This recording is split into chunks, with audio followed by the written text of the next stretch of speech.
याद रखना, पंछी भी सिखा रहे हैं कि अपने बच्चों की फिक्र करना चाहिए, और जो मनुष्य होकर अपने बच्चों की फिक्र न कर पाए वो चिड़ियों से भी गया गुजरा इंसान है, चिड़ियों से भी गया गुजरा इंसान। बहुत से लोग ऐसा ज्ञान देते हैं कि आज देखो कल की चिंता मत करो, लेकिन ऐसा नहीं। आज भी देखना है और कल की चिंता भी रखना है, परसों की भी फिक्र रखना है, और साल 10 साल 20 साल 50 साल आगे सोचकर काम करना है। अग्रसोची बनो, दूरदर्शी बनो, परिणामदर्शी बनो, और आप केवल अपने लिए आज का मत सोचिए, आने वाली पीढ़ियों के लिए भी सोचिए। जो आने वाली पीढ़ियां हैं, सड़क को कितना चौड़ा बनाना है ताकि ये सड़क कम से कम 20 साल इसकी चौड़ाई न बढ़ाना पड़े। ऐसे सोचना चाहिए। रेलवे लाइन कितनी पटरियां बिछानी है, कितनी ट्रेनें चलानी है ताकि बार बार चौड़ाई न बढ़ाना पड़े। ये सब दूरदर्शी काम होना चाहिए। और अपने घर में भी दूरदर्शी काम करो। सड़क पर आपका प्लाट है, आप दुकान बना रहे हैं, आप बोलते एक दुकान बना दें, 2 बना दें, नहीं, नीचे मंजिल पूरा दुकान ही दुकान बना दो, बीच में गली दे दो, दोनों साइडों से दुकान दे दो, 10-15 दुकान निकाल दो, 1-2 दुकान अपने लिए रखो, बाकी सब किराए से दे दो। अगर 15 दुकान निकाल दिया, 3000 रुपये किराया ले लिया तो 45,000 महीना आएगा, तुम्हारी चिंता खत्म हो गई। उसी में से 100 रुपये रोज दान भी कर सकते हो और आराम से पति पत्नी रहो। दिवसे नयो तत्कुर्यात एन रात्रो सुखम बसेत, अष्टमासेन तत्कुर्यात एन वृद्धा सुखम बसेत, अष्टमासेन तत्कुर्यात एन वर्षा सुखम बसेत, पूर्वे वयस तत्कुर्यात एन वृद्धा सुखम बसेत, यावत जीवेन तत्कुर्यात एन प्रेत्य सुखम बसेत। नीतिकार कहता है, दिन भर में वह काम करो जिससे रात को सुख से सो सको, और 8 महीने में वो काम पूर्ण कर लो जिससे वर्षा के 4 महीने छत के नीचे प्रेम से रह सको, और बचपन में वो काम पूरा कर लो जिससे जवानी में काम करने के योग्य बन सको, और जवानी में वो काम करो जिससे बुढ़ापे में निश्चिंत जीवन जी सको, और जीवन भर वह काम करो जिससे मरते समय हंसते हंसते मर सको। ऐसी जिंदगी जीने की कला सीखो। आलसी मत बनो।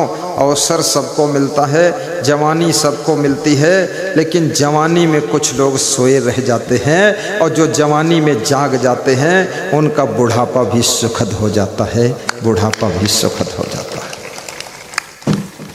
बचपन में सबको मिलता है, लेकिन बचपन में कुछ लोग पढ़ते हैं, कुछ लड़ते हैं, कुछ सोते हैं, कुछ घूमते हैं, कुछ मोबाइल ही चलाते रह जाते हैं, और कुछ लड़कियां तो फैशन ही करती रह जाती हैं, बाल इधर लटकाना उधर लटकाना, और बीच खोपड़ी में बाल फुलाना, गुलगुब्बा बनाना, ये सब तिकड़म करती रह जाती हैं। होंठों में लाल रंग, गाल में लाल रंग, और नाखून में रंग लाल, और पाँव में भी रंग लाल, और नाक पर लाल रंग, नाक सब लाल, और घर में हुआ है महाकाल, सब बर्बाद हो गया।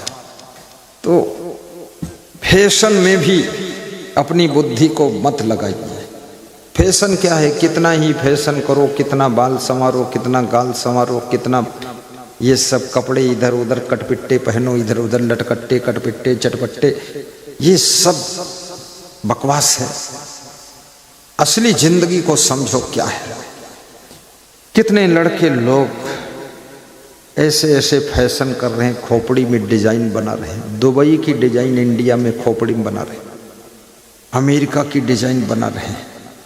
मूर्खता हद से ज्यादा है। खोपड़ी में दिमाग जीरो है, खाली डिजाइन हीरो है। ये चक्कर में मत पड़ो।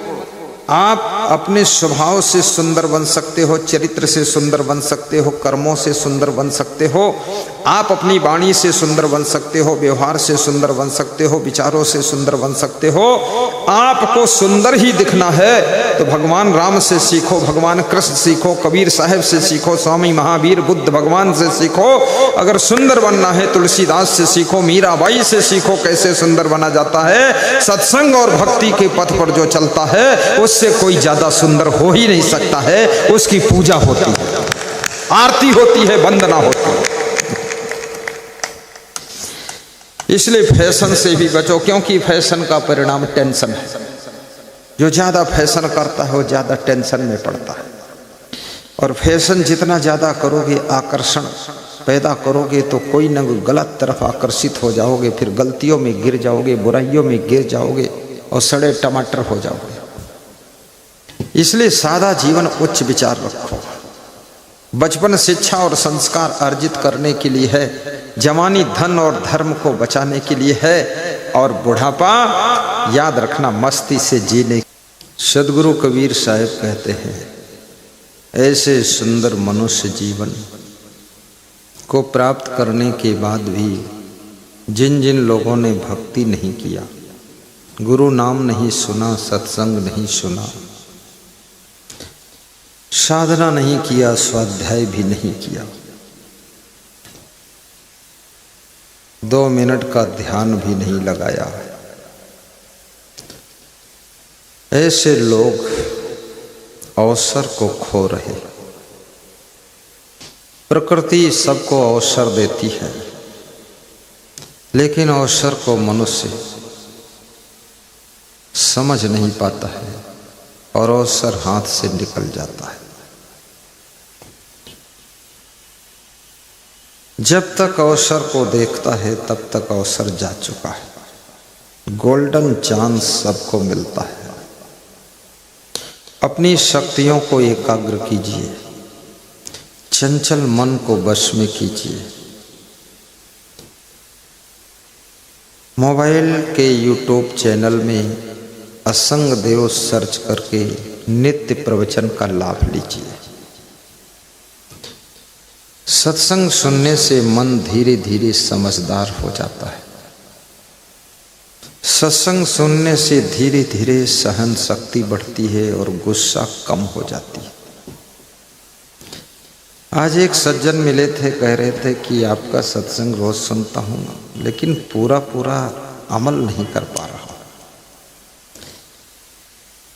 आधा तो आचरण में उतर जाता है और आधा तो ऊपर ऊपर निकल जाता है। नित खरसान लोह घुन छूटे, नित की गोष्ठ माया मोह टूटे। सदगुरु कबीर साहब कहते हैं, जैसे खरसान जिस पर लोहे को रखने से, छुआने से जब लोहा उस पर रगड़ता है तो उसमें लोहा में धार बन जाती है, उसको खरसान कहते हैं। और किसी किसी प्रदेश में उसको सान कहते हैं। कहते हैं खुरपी, हंसिया, तलवार, चाकू के ऊपर सान रखवा लो। सान यानी धार रखवा लो। तो ऐसा लोहा होता है, उस पे जब रगड़ते हैं वो घूमता है मोटर से, और उस पे छुआते हैं तो धार तेज हो जाती है। नित खरसान लोह घुन छूटे। अगर नित्य उस पर थोड़ा रगड़ दो तो फिर लोहे में मूर्छा नहीं लगेगा, जंग नहीं लगेगी, साफ रहेगा। लोहे का दुश्मन जंग है, मूर्छा है, वो लोहे को खा जाता है। लकड़ी का दुश्मन दीमक है, लकड़ी को अंदर अंदर खा जाती है। मनुष्य के शरीर का दुश्मन चिंता है, वो धीरे धीरे अंदर से खोखला कर देती है। चिंता ऐसे है जैसे लकड़ी में लगा हुआ दीमक, ये शरीर में दीमक का काम करती है चिंता। जब कोई चिंता अंदर बैठ जाती है, बाहर से देखने में तो शरीर आपका ठीक दिखता है, लेकिन भीतर भीतर चिंता की दीमक तुम्हारे शरीर को बलहीन बना देती है, खोखला कर देती है। अब मरे, अब मरे, अब मरे, कब मरे, जब मरे, तब मरे, लेकिन जल्दी मरेंगे आप। चिंता आपको शीघ्र मृत्यु तक पहुंचा देती है। और मृत्यु जब होती है तो मृत्यु होने के बाद ये शरीर चिता पर पहुंच जाता है। चिंता और चिता एक बिंदु का फर्क है। चिंता जीवित को जलाती है और चिता मुर्दे को जलाती है। और चिंता कोई और नहीं है, हर पत्नी चाहती है मेरे पति की उम्र अधिक हो, इसलिए करवा चौथ में पति के लिए व्रत रहती है स्त्री और पूजा करती है कि पति आयुष्मान हो।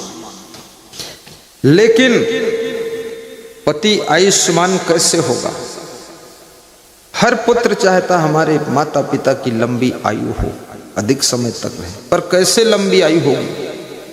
हर पति चाहता जब तक मैं न मरूं तब तक मेरी पत्नी न मरे, उसकी भी उतनी ही लंबी आयु हो जितनी मेरी लंबी आयु हो। मैं मरूं उसके एक दिन बाद भरे मेरी पत्नी मर जाए, पर मैं जब तक न मरूं तब तक वो न मरे, क्योंकि ऐसी पत्नी कहाँ मिलेगी? वास्तव नहीं मिलेगी।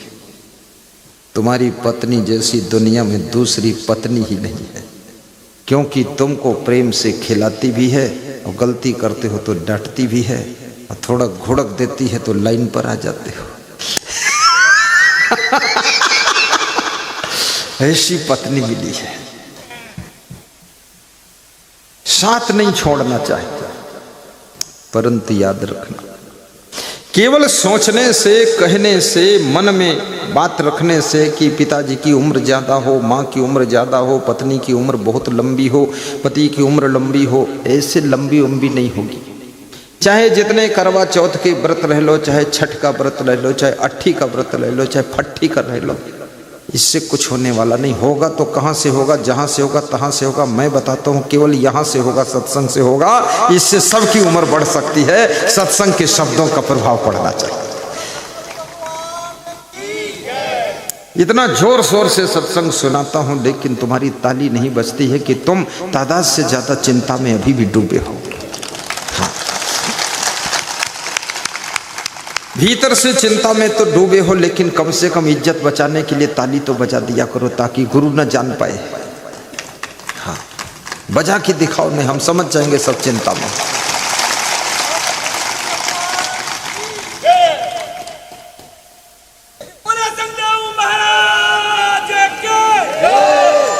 खड़े होकर बल्लू, खड़े होकर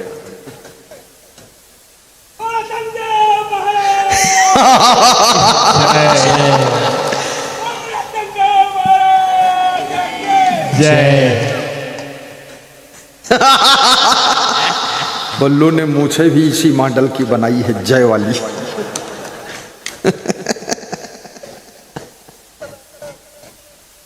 देखो, एक ढोल बजाने वाला व्यक्ति गुरु का कितना प्रिय है। उसके दिल में जो मेरे से प्रेम है वो तो है, लेकिन मेरे दिल में जो उससे प्रेम है वो भी है। कई वर्षों के बाद भेंट हुई है, लेकिन मेरे को नाम भी उसका याद था, शकल भी याद थी। मैं गरीब और अमीर सबको भक्ति के कारण ही पहचानता हूँ। जिसमें भक्ति नहीं उसकी पहचान को भुला देता हूँ, जिसमें गुरु से प्रेम है उसको पहचानता हूँ। हमारे पास में लहास के सरपंच साहब आए, खड़े हो ना। तुरंत मैंने कहा लहास के सरपंच साहब हैं, श्री अमरलाल मीणा जी कमांडेंट कामखेड़ा से आए। हमने तुरंत उनका भी नाम लिया। भूलना नहीं चाहिए, सबको प्रेम बहुत है। और राजस्थान ये प्रेम का स्थान है, भक्ति का स्थान है, वीरों का स्थान है, सेवा का स्थान है और दाल बाटी का स्थान है। ये वो स्थान है जहाँ चूल्हा उल्हा की जरूरत नहीं है, केवल आग में डालो आटा का गोला, बाटी बनकर निकलता है। आज मेरे पास में घी में डूबी हुई बाटी आई, 7-8 बाटी। बाटी का नाम सुनते ही मैंने कहा खोलो ढक्कन, डब्बा दिखाओ। खोला तो घी में डूबी हुई थी, पूरा घी टपक रहा था। टपकी जाए बाटी घी से। तो फिर मैंने कहा दाल खोलो, दाल देखा, दाल में भी गजब। हमने कहा बंद करो जल्दी ठंडी हो जाए। बोला आप ले लो गुरुजी। हमने कहा दृष्टि भोग लगाऊंगा, क्योंकि प्रवचन करना है। ऐसी बाटी खा लिया तो पेट के अंदर मल्ल युद्ध शुरू हो जाए। तुरंत ऊपर भेजा संतों के लिए। हमने कहा संतों को बेहोश करो, खिला दो। मुझे प्रवचन देना, बाटी नहीं खाऊंगा, देखूंगा कल, क्योंकि बाटी को हजम करने के लिए भी बहुत टाइम लग जाता है। और अपन तो वैसे भी बुद्धि का काम है, ज्यादा मेहनत का काम है नहीं। राजस्थान में बाटी की सेवा मशहूर है। मैं तो कहूँगा श्री बद्री साहब से, राजस्थानी साधु, एमपी के साधु और वो अनमोल साहब, मिल करके, हाँ ये दोनों साहेब मिल करके कल बाटी अलग से बना दो, कल बना दो तुम खा लो और परसों बना दो तो हम खा लें, क्योंकि परसों प्रवचन है नहीं, खा लेंगे बेहोश पड़े रहेंगे तो भी चलेगा। जिस दिन प्रवचन होता है हम कुछ खा भी नहीं सकते, बड़ा व्रत रहना पड़ता है, बहुत सावधान रहना पड़ता है, क्योंकि यहाँ छींका छाकी करे और यहाँ खांसा खोसी करे। अरे यहाँ खांसने के लिए आए हो कि सबकी खांसी मिटाने आए हो? यहाँ बीमार बनकर नाक टपका रहे हो? ए गुरु जी बीमार मत होना, बिल्कुल ठीक, शुद्ध रहना। तो गुरु के लिए बड़ी चुनौती है, कसौटी है। मैं तो आपको भी कहूँगा आप भी स्वस्थ रहें, ज़्यादा चिंता मत किया करो। ये संसार तो ऐसे ही चलता है, तुम्हारे पिता पिता के पिता पिता के पिता के पिता पिता के पिता के पिता पिता पिता, कितने पिता, हजारों पिता के ऊपर लाखों पिता, सब चिंता कर करके टेंशन में रह कर मर कर चले गए। लेकिन तुम तो दांव खेल जाओ, बाजी मार जाओ, तुम चिंता बिल्कुल मत करना, केवल काम करो, चिंता मत करो। सही डिसीजन लो, सही फैसला लो, सही निर्णय लो, सही टाइम पर कार्य करना शुरू करो। और काम जब तक पूरा ना हो जाए पीछे मुड़ के देखना नहीं है, और जब तक सांस है तब तक विकास करना है, बैठना ही नहीं। उन्नति में ही शांति है, प्रगति में ही शांति है, सदगति में ही शांति है, और संपत्ति में भी शांति है। कंगाल से जंजाल अच्छा होता है। गरीबी की टेंशन एक अलग ही होती है, इसलिए गरीब मत बनना, अमीर बनकर